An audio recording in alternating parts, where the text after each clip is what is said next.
ሰላም ክቡራት ተኸታተልቲ ከመይ ትቐንዩ? እዚ እቲ ኩሉ ሻዕ ዓርቢ ዓርቢ ናባኹም ነምጾ ናይ ዜና መጽሔት መደብ ኮይኑ ኣብ ናይ ሎማዓንቲ ናይ ሓድሽ ዓመት ናይ መጀመርያ ፕሮግራምና ኸዓ ኣብዚ ዓመት እዚ ኣብ ሕጊ ኣብ ተግባር ዝወዓሉ ሕግታትን ናቶም ጽልዋን እንታይ ከም ዝመስል ነቶም ሕግታት ዘርዚረ ቀዳማይ ክፋል ሓፈሻዊ ሕግታት ኮይኖም እቲ ካልኣይ ክፋል ከዓ ንስካት በርከት ዝምልከት ዝተኣታተዉ ሓደሽቲ ሕግታት እሶም ከዓ ብኸመይ ክጸልዉና ይኽእሉ እዮም ንምርኣይ ብክልተ ክፋል ከቕርበልኩም እየ እዚ ዓመተ 2024 ናይ ሰላምን ቅሳነትን ዓመት ክኸውን ተስፋ እንዳገበርኩ ሃርሞኒ ሜድያ ነቲ ኩሉ ሻዕ ንገብሮ ስራሓት ናባኹም ብዝበለፀ ከነቕርብ ኣብ ምድላዋት ስለ ዘለና ብዝበለፀ ስራሕ ናባኹም ምስ ብሓባር ክንቅፅል ኢና ኢልና ተስፋ ንገብር ናብቲ ቀዳማይ ኣርእስተይ ክኣቱ ከለኹ ከምቲ ቀጻሊ ንብሎ ዝኾነ ሃገር ክትነብር ከለኻ ነቲ ናይቲ ሃገር ሕግን ኣገባብን ፈሊጥካ ምኻድ ሓደ ካብቲ ኣገዳሲ ረቓሒ ኮይኑ ነቲ ትነብሮ ሃገር ዘሎ ሕግታት ፈሊጥካ ምስ ትኸይድ ንኽመፀካ ዝኽእል ነገራት ሳዕቤናት እሞ በቲ ሕጊ መሰረት ንዕኡ ብዝምልስ መንገዲ ብሕጊ ክትከይድ እንተፀኒሕካ ኣይፈለጥኩን መልሲ ስለ ዘይኮነ ካብ ኣይፈለጥኩን ድሒንካ ዝበለፀ ነቲ ዝተባህለካ ነገር ክትምልስ ዘኽእለካ ነገር ኣፍልጦ ክህልወካ ስለ ዝኽእል ንዕኡ ንምርኣይ ተባሂሉ እዚ ናባኹም ነቕርቦ ዘለና ኣብ 2024 ኣብ ተግባር ውዒሉ ዘሎ ሕግታት ክንርኢ ኢና ሓደ ብሓደ እቲ ቀዳማይ ብዛዕባ ሄምሊክ ፎንክስ መደል ማለት ፖሊስ ዝያዳ ሓላፍነት ተዋሂቦም ኣሎ መዝነት ተዋሂቦም ኣሎ እሱ ከዓ እንታይ እዩ ኣብ ዝኾነ ናይ ክሪሚናል ነገር ንኣብነት ኣብ ናይ ክሪሚናልን ኣብ ካልእን ኣብ ዝጠርጠርዎ ብካሜራ ክገብሩን ድምፂ ክሰምዑን ክትትል ከካይዱን ተፈቒዱሎም ኣሎ እዚ ቅድሚ ሕጂ ዘይፍቀድ ዝነበረ ቴሌፎናት ምስማዕ ካልእን ምክትታል ተፈቒድዎም ከም ዘሎ ኣብ ተግባር ውዒሉ ከም ዘሎ ሓደ ካልኣይ እቲ ነቶም እዞም ቫክትስ ኩሉ ሻዕ ገለ ተዋሂቦም ዝነበረ ስልጣን ገደብ ነይርዎ ሕጂ ካብቶም ነቶም ዝሓዝዎም ሰባት ትራንስፖርት ክወስድዎም ናብ ካልእ ቦታ ከንቀሳቕስዎም ተወሳኺ ከምኡ እውን እንድሕር ደኣ ክፍትሹ እውን ናይቲ ሰብ ኣይደንቲቲ ክፈልጡ እውን ተዋሂብዎም ኣሎ እዚ ዝያዳ ኣቲኹም ከተንብቦ እቲ ሊንክ ክንፅሕፈልኩም ኢና ካልእ ብፍላይ እዚ ናይዚ ሓድሕድ ምቅትታልን ተባራዒ ነገራት ተጠቂምካ ዝግበር ናይ ኤክስፕሎዚቭ ነዚ እቲ መቕፃዕቱ ኣዝዩ ከም ዝተርር ተገይሩ ኣሎ እዚ ከዓ ንምንታይ ከምኡ ተገይሩ ነቲ ገበን ንምቁፅፃር ተባሂሉ ዝካየድ ዝነበረ ንዕኡ ንምቁፅፃር ተባሂሉ ኮይኑ እቲ ሳዕቤናቱ ከዓ ነቶም ብዙሓት ኣብ ገበን ኣትዮም ዝበሃሉ ሰባት ነቲ ገበን ክወፅሉ ዝኽእሉ እቲ መቕፃዕቲ ብምንዋሕ እዩ ብዝብል ነዊሕ ክትዕ ዘካየደ እዩ ነይሩ ካልእ ከዓ ንወፃእተኛታት ዝያዳ ኮንትሮል ደው ኣቢልካ ምፍታሽ ብኣካል ምፍታሽን ከምኡ እውን ታሴራ ምሕታትን ካልእ ብፍላይ ኣብ ዶብ ምእታውን ኣብ እንዳባቡርን ኣብ ገለን እዚ ቅድሚ ሕጂ ዘይነበረ ዝያዳ ንምቁፅፃር ተባሂሉ ዝፍቀድ ዘሎ እዩ ስለዚ ድሕሪ ሕጂ እቲ ንፈልጦ ዝነበርና ልሙድ ኣገባብ ተቐይሩ ናብ ከምዚታት ክኽየድ ከሎ ሰብ ክርድኦ ክኽእል ኣለዎ ካልእ ብዛዕባ ሪሃብሊቴሽን ዝምልከት ንፕሪሚየር ቦርደን ዝህቡ ኣገልግሎት ዝምልከት ተቐየረ ኣሎ ብዛዕባ ንባርን ፋሚልየን ዝወሃቦም ቢድራግ ንዕኡ ዝምልከት እውን ኣብዚ ኣትዮም ከተንብቦ ትኽእሉ ኢኹም ምምልካት ከየድልዮም ክኸይድ ኣርቤስ ፎርሜሊንግ እውን ስካት በርከትኹም ኩላቶም ከዓ ሓድሽ ሚንዲሄት ዝተመስረተሎ ኦትቤተልኒንግስ ሚንዲሄተን ዝበሃል ኩሉ ዝግበር ክፍሊታት ናይዚ ዓዲ ክቆፃፀር ዝኽእል ኣካል እዩ ንዕኡ ሓበሬታ ክህቡ ዝኾነ ይኹን ናይ ገንዘብ ዝግበር ጌጋ ክፍሊታት ንዕኡ ተቆፃፂሮም መለሱ ዝበሃሉ ክመልሱ ገለ ነዚታት ሓበሬታ ንምሃብ ተዋሂብዎም ከም ዘሎ ካልእ ብዛዕባ እቲ ዝነበረ ናይ ኣብ ግዜ ኮሮና ዝተዋህበ ናይ ኣሻላሻል ብዛዕባ ናይ ኦካሳ ንዕኡ ቋሚ ክኸውን ግዜያዊ ዝነበረ ቋሚ ክኸውን ወሲኖም ብዛዕባ ኒስታርሲዮም ዝነበረ እቲ ገንዘብ ቁርብ ወሲኾሞ ዝነበሩ ብ2022 ናብቲ ናይ ቀደም ዝነበረ ናብ ንቡር መሊሶሞ ከም ዘለው ዝገልጽ እዚ ቀዳማይ ክፋል ናይቲ ተቐይሩ ዘሎ ሕግታት ኮይኑ እቲ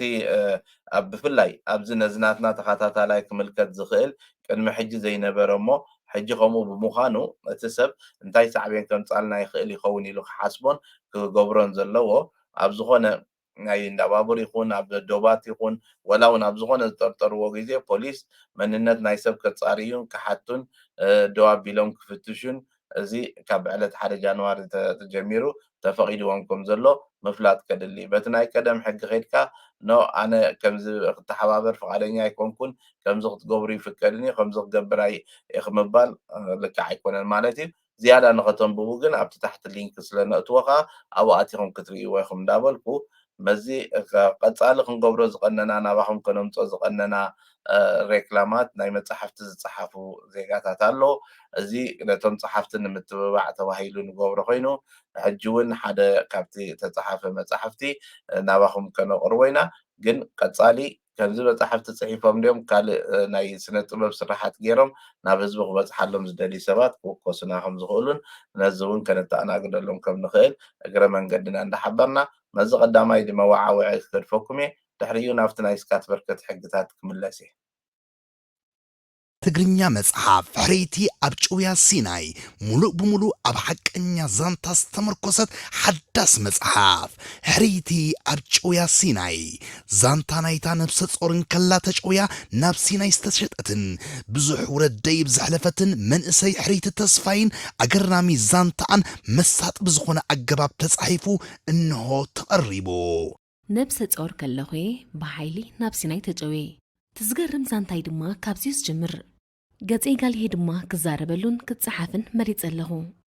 ዘይተሓስበ መከራን ኣፈታትሑን ስቅያትን ተፃዋርነቱን ብድሆታትን መስገደሉን ኣብ ዛንታ ሕሬቲ ተጻሒፉሎ ሂወት ደቂ ሰባት ብዝተፈላለየ ፀገማት ዝተኸበ እኳ እንተኾነ ንሕሬቲ ተስፋይ ግና ሕልፍ ኣለዎ ትብዓትን ተፃዋርነትን ነብሰ ጾርን ከላ ኣብ ጭውያ ሲናይ ዘሕለፈቶ መከራን ትብዓትን ብመጽናዕቲ ተዳልዩ እንሆ ተቐሪቡ መጽሓፍ ሕሬቲ ኣብ ጭውያ ሲናይ ምልእቲ መጽሓፍ ዛንታ ሕሬቲ ሒዛ ተቐሪባ ህይወት ትምህርቲያ ዛንታ ሕሬቲ ድማ ንፀገም ከመይ ንብድሆን ንሰግሮን ትምህርቲ እትሕልፍ መጽሓፍ እያ ነዛ መሳጢት መጽሓፍ ንምውናን ብቐጥታ ብዌብሳይትና ክትእዝዙ ትኽእሉ ወይ እውን በዚ ስዕብ ኣድራሻ ተወከሱ ኣብ ሓቀኛ ዛንታ ዝተመርኮሰት መጽሓፍ ሕሬቲ ኣብ ጭውያ ሲናይ ሰላም ክቡራት ተኸታተልቲ ተመሊስናኩም ኣለና ኣብዚ ኣብ ካልኣይ ክፋል ናይ ሓበሬታና ነቕርበልኩም ከዓ ኣብ ስካት በርከት ኣብዚ ሓድሽ ዓመት ወፂኦም ዘለው ለውጥታት ናይ ሕጊ ዝምልከት ኮይኑ ኣብኡ ከዓ እዚ ናባኹም ነብሎ ዘለና ከምዚ ኣብዚ ስክሪን ትርእይዎ ኣብ ስካት በርከት ወፂኦም ዘለው ሕግታት ካብ ጃንዋሪ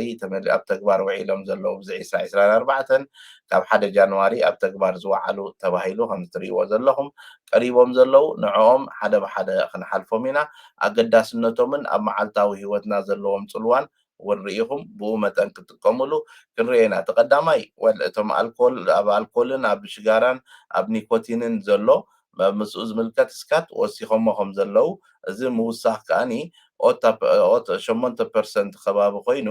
እዚ ዝወሲኾሞ ዘለው ኣብ ዋጋታት ናይ ሰባት ኣብቲ ዝጥቀምሉ ክረኣይ ምዃኑ ክኸብር ኣብ ዋጋታት ብ8% ምዃኑ ተነጊሩ ናይ ኣየር ከዓኒ መገሻታት ቁሩብ ክብር ክብል እዩ ምክንያቱ ኣብ ነፍሲ ወከፍ መገሻ ካብ 76 ስጋዕ 504 ክሮነር ከከምቲ ደሕቀቱ ዓይነት እቲ ናይ ስካት ናይ ፍሊግ ስካት ዝበሃል ናይ መገሻ ታክስ ንዕኡ ወሲኾሞ ከም ዘለው በንዚንን ዲዘልን ግን ቀኒሶሞ ከም ዘለው እዚ ቀኒሱ ዘሎ ከዓኒ ብኸባቢ 60 ኦረ ዝያዳ ጎዲሉ ከም ደሎ ኣብ ሓደ ሌትሮ ማለት እዩ እዚ ከዓኒ እንታይ እዩ ነቲ መዓልታዊ ንጥቀመሉ ነገር ኣብ ዋጋታት ቅፃሊ ንሪኦ ብተግባር ዝረአ ስለዝኾነ ዝትንክፍ ስለዝኾነ ንሪኦ ኢና ካልእ ብዛዕባ እቲ ናይ ሬንታ ፎርሞን ገለ ዝብል ነቲ ብዙሕ ነቲ ናትና ሰብ ክምልከቶ ዝኽእል እንተኮይኑ ኣቲ ንኽርኢ ሓበሬታ መሃብ እዩ ኣብ ዲቴይል ኣቲና ኣይንዛረብን ካልእ ብዛዕባ ጥሮታ ዘለዎምን ናይ ብስራሕ እቶት ዘለዎምን ናይ ስካት ኣብ ድራግ እሱ እውን 2600 ክሮነር ንዓመት ንሓደ ጥሮተኛ ኣሻላሻል ተገይሩሉ ከም ደሎ እዚ እተን ወፅአን ዘለዋ ኩለን ኣብዚ ከከም ኣገዳስነተን ሕልፍ ሕልፍ እንዳበልኩ የቐርበን ድብል ዘለኹ ገለገሊ ንማልቲናሽናል ካምፓኒ ዝምልከት እዩ ገለ ሕጂ ኩሉ ሻዕ እንታይ እዩ ኣብዚ ምስ ብዙሓት ዘጋጥመና ብስራሕ ኣብዚ ንብሎ ኣብ ሽወደን እቲ ሕጊ ድህበካ ድኽልክለካ የለን እቲ ሕጊ ድኽልክለካ ከዓ ዝህበካ የለን ንብሎ ነገር ኣሎ። ቀጻሊ እቲ ሕጊ እንታይ እዩ ዝብል ብሕጊ እንተኸይድካ እንታይ እዩ ዝኸውን ሕጋዊ ነገራት ክገልጹ ከለዉ ዘይሕጋዊ ነገር ዘረባ ጥራሕ ምምላስ በዚሑ ኣሎ። ብፍላይ ናይ ዕዳ ምለሱ ዝበሃሉ ገንዘብ ዝያዳ ወሲድኩም ዝበሃሉ ገለ ሰኣን ግቡእ ኣገባብ ኣብ ሊስታ መቕጻዕቲ ኣትዮም ዜግነት ኣብ ምኽልካልን ገለን ዝበፅሑ ሰባት ብብዝሒ የጋጥሙና እዮም። ስለዚ እቲ ገባብ ፈሊጥካ እቲ ሕጊ ፈሊጥካ ብሸለልትነት ዝግበሩ ጌጋታት ዋጋታቶም ከበድቲ ክኾኑ ስለ ዘለዉ ካብ ከምዚ ምጥንቃቕ ከድሊ እንዳበልና እዚ ናይ ሎማዓንቲ መደብና በዚ ክንዛዝም ኢና። ኣብ ቀጻሊ ካልእ መደባት ሒዝና ኣገዳሲ እዮም ንብሎ ርእስቲ ሒዝና ስጋዕ ንምለሰኩም። ሰላም ቅንያት ናይ ሎማዓንቲ መደብ በዚ ክንዛዝም ኢና። ኣብ ዝቕፅል ሰሙን ካልእ ትሕዝቶ ሒዝና መጺእና ስጋዕ ናባኹም ንምለስ ሰሰና እዩ።